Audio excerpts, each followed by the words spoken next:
yan. Akala niya naman na love ko yan eh. Opo eh.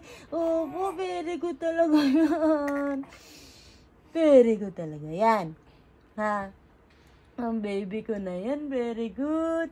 Kahit naman iwan nyo yan, very good pa din yung baby ko. Kasi po marunong naman po mag-play yan eh. Usap-usap po sa mami yan ha. Usap-usap po sa mami yan ng baby ko ha. Hello? Gusto mo yan? Ha? Gusto mo yung ucap-ucap sa mami po? Opo. Nasa na si kuya? Nasa school na po. Opo. Iwan naman niya yung small na baby namin.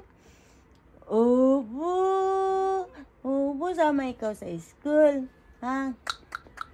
Sama ikaw sa school po. Ha? Sama ka sa work ni daddy? Sama ka sa work ni daddy, ha? Ang kulit-kulit ka po, eh. Ang kulit-kulit po ng baby namin na yan, eh. Wala mo naman, marunong ka naman kausap.